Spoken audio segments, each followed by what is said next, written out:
Hello, you're listening to Unlocking Greatness podcast with Zenja Glass. Call me Z. I want to talk about being hidden. I think that's going to be the topic of this. Sometimes God hides us. That's it. Sometimes he hides us. And he hides us because he loves us. And the funny part about it's not even funny. Forget I even said that word. The thing about it is it doesn't feel like love at the time. It feels like punishment, right?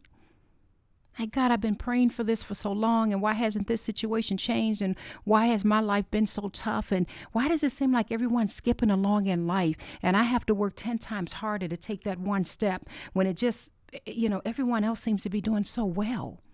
Remember, I did a podcast a while ago on not comparing bananas to potatoes. You guys should go back and listen to that. And that was one of the videos, one of the podcasts that actually went viral for me. And I thought about, well, what is it? What's so special about that particular video that made that go viral with millions and millions and millions of views? And I thought, you know what? It's because so many people can identify with being that potato that's hidden in the soil. And we're looking at, the bananas and how beautiful they look, and they're not down in the dirt, and how we can't get into comparing our lives against others and thinking everyone else has it easier. So from our point of view, sometimes it just seems like punishment. But God knew exactly what he was doing when he placed us in that soil. And that was sort of my tagline for that particular video. So I bring that up to say, sometimes it just feels like punishment when we're waiting so long for things to change, or we look at our lives and we just think, my goodness, it's just been so many situations. When am I going to get there, wherever that there is for you? But sometimes God is hiding us. And in fact, I dare say many times I believe we've been hidden. I did a quick study on blue diamonds. And if you all have time, I would love for you to study out how blue diamonds are formed and why they are some of the rarest, most expensive diamonds in the world. Now, I didn't know this because, I'm really not a jewelry person, to be quite honest with you. But God led me somehow to just study out blue diamonds. And I had no idea that in some cases for millions and millions of years, these diamonds are hidden, or formed, I should say, and how they've been through a lot of volcanic activity and hardened, I think it's called lava, for thousands and thousands, if not millions of years. And then how it's on the floor of the sea for millions of years in some cases. I don't know the exact amount, but let's just say a lot of years. And then when it's finally on Earth, when finally someone gets it, they're so rare because they've been hidden for so long, and yet they're the most precious and some of the most valuable gems you can ever have. And I started thinking about, my God, that's how it is with us at times. We're hidden. Remember when Jesus was born? Remember in Matthew, if you can turn there really quickly? Remember, if you turn to Matthew chapter 2, and I'm not going to read it all through, I'm just going to read a little bit of it. But after Jesus was born, there was a king. His name was King Herod. And King Herod basically wanted to find out, who is this person? Basically, he's hearing that, this child is born. This is a special child. He's going to be born to, be king of the Jews. And who is this person? And he literally tried to have him killed. And there's a part in here where it says, let me just turn to it really quickly. It's in Matthew chapter 2. It said, when King Herod heard of this, I'm in verse 3, he was disturbed. This is about, the birth of Jesus. He was disturbed, and all Jerusalem with him. When he called together all the people's chief priests and teachers of the law, he asked them, where is the Christ? Asked them where the Christ was to be born. In Bethlehem in Judea, they replied, for this is what the prophet had written. But you, Bethlehem, in the land of Judah, are by no means least among the rulers of Judah, for out of you will come a ruler who will be the shepherd of my people Israel. Check this out, verse 7. Then Herod called the Magi secretly and found out from them the exact time the star had appeared. He sent them to Bethlehem and said, go and make a careful search for the child. As soon as you find him, report it to me so that I may go and worship him. Now, he was lying. He wasn't trying to go and worship Jesus. He was trying to trick them into believing that's what he wanted to do so he can kill him. Then in verse 9, it says, after they had heard the king, they went on their way. And the star they had seen in the east went ahead of them until it stopped over the place where the child was. When they saw the star, they were overjoyed. I'm going to jump on down to the point I was trying to get at. In verse 13, when they had gone, an angel of the Lord appeared to Joseph in a dream. Get up, he said, take the child and mother and escape to Egypt. Stay there until I tell you, for Herod is going to search for the child to kill him. So he got up, took the child and his mother during the night, and left for Egypt, where he stayed until the death of Herod. And so was fulfilled what the Lord had said through the prophet, out of Egypt I called my son. And then it just goes on to talk about Herod basically got upset that they basically outwitted him. And then that's when Herod had ordered that all of the kids 2 years and older, that they be, I think, killed, or, all the kids 2 and under.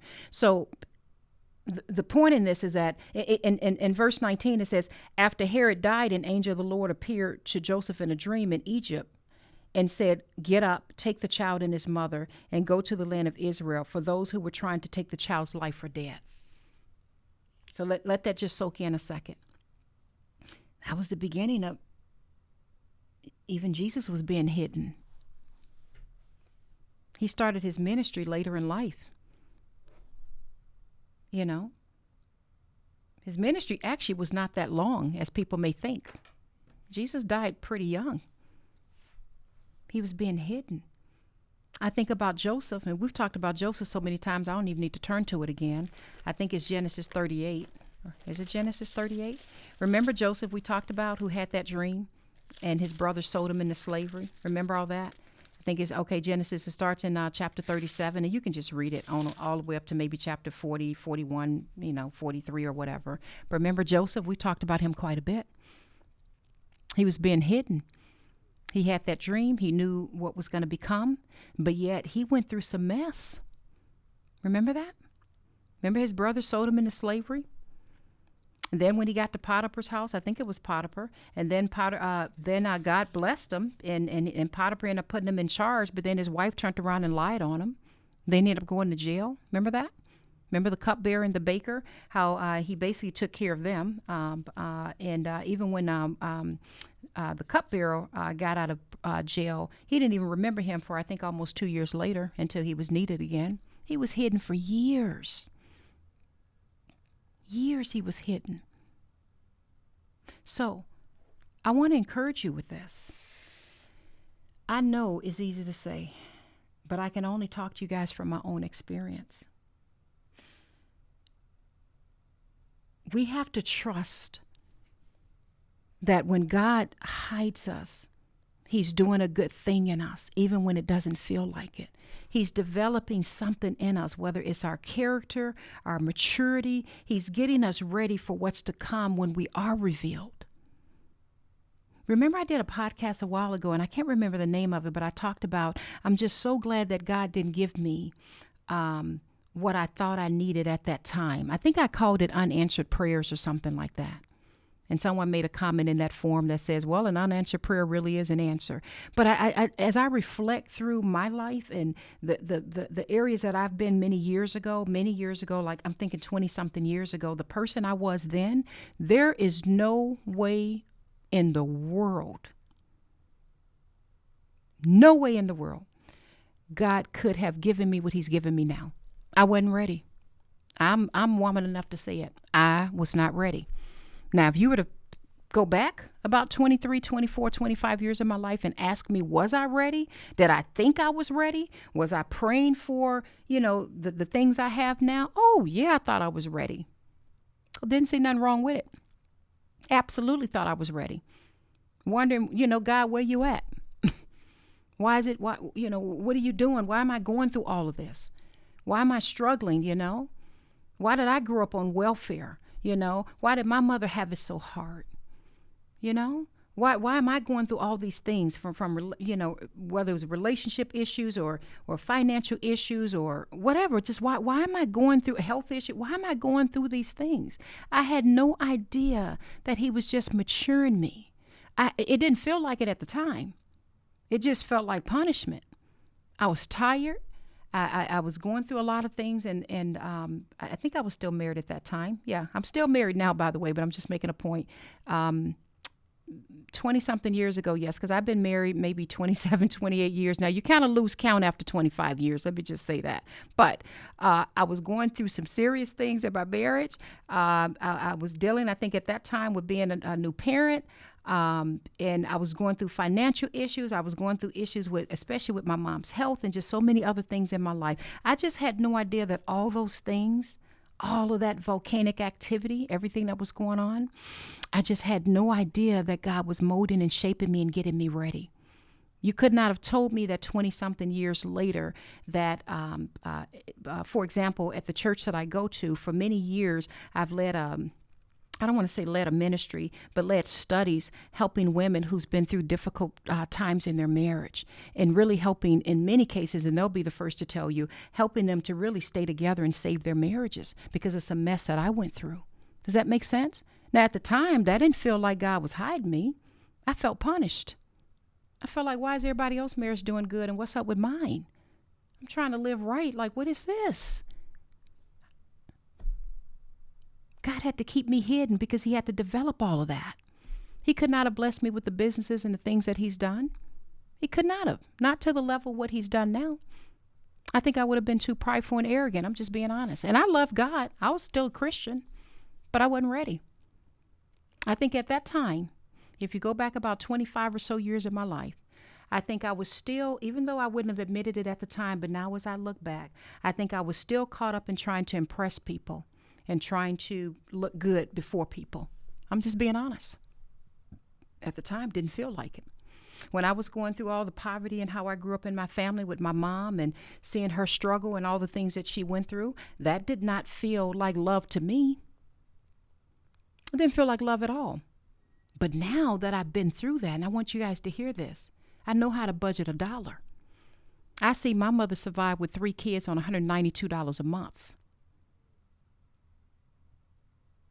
I'm okay with eating just, a little bit of rice and a piece of chicken or whatever. I know what powdered milk and powdered eggs taste like. So because of that forming, that shaping, being under the sea, all that volcanic activity, I didn't know he was forming me into a blue diamond. I didn't know that. And I didn't know that he was also instilling things inside of me so that I can be where I'm at right now, not only speaking to people, but truly from my heart of love and experience, truly from that place, being able to pour hope and love into other people who don't know where their next meal is going to come from, who don't know where they're going to even be living by next month, who feel perhaps lonely in their marriage and don't know how they're going to make it through it, who feel the hurt and pain of having a child born with a disease or an illness and feeling that no one understands, who feels empathy for people when they go through things.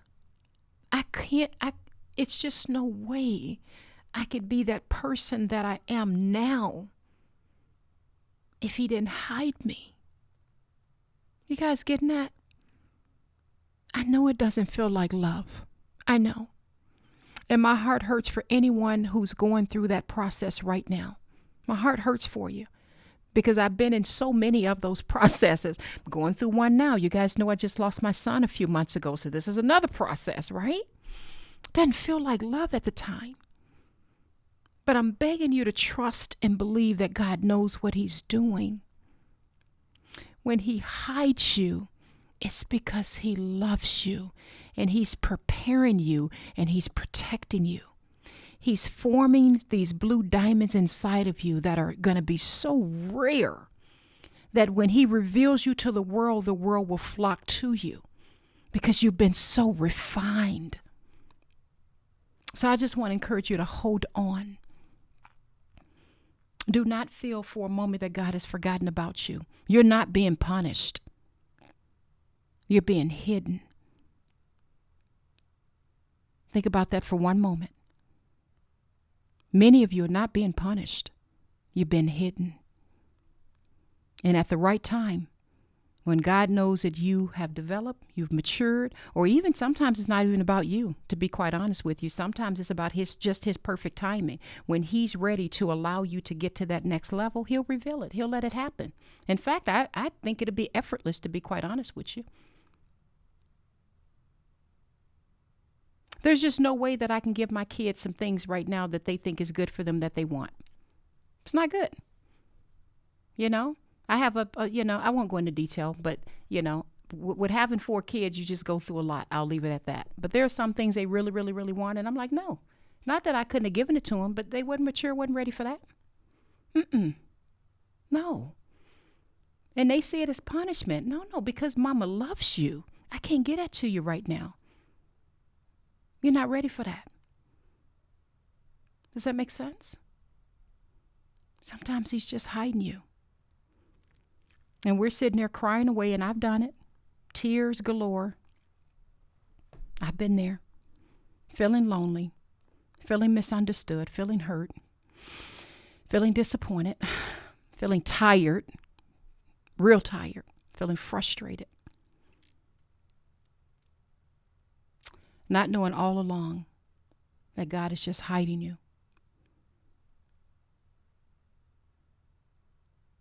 He's hiding you. He's forming something so amazing. I truly believe that there is nothing that we go through that will be wasted.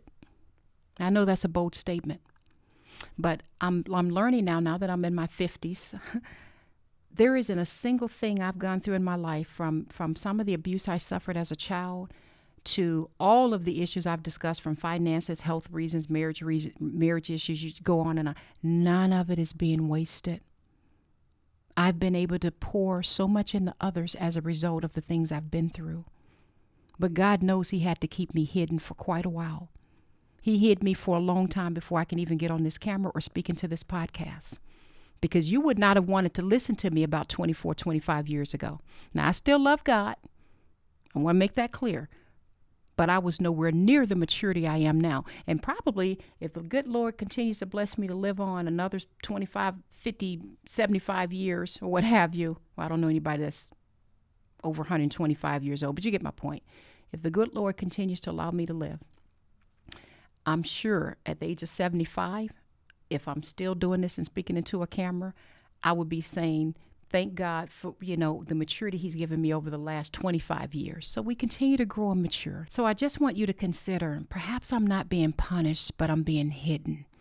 And I just want to open your eyes just a little bit, just to give you a different perspective that God is not punishing you. Perhaps he's just hiding you. Anyway, I love you all. One thing I want to mention, my community text number is 847-648-9118. Text me at that number so that you can join my text community, and I look forward to staying in touch with you all. I love you guys tremendously. This is Z with Unlocking Greatness Podcast. Bye-bye. Hello, everyone. Thanks for listening. This is Z with Unlocking Greatness Podcast. Please don't forget to hit the like, subscribe, and the notification button. Love you all. Bye-bye.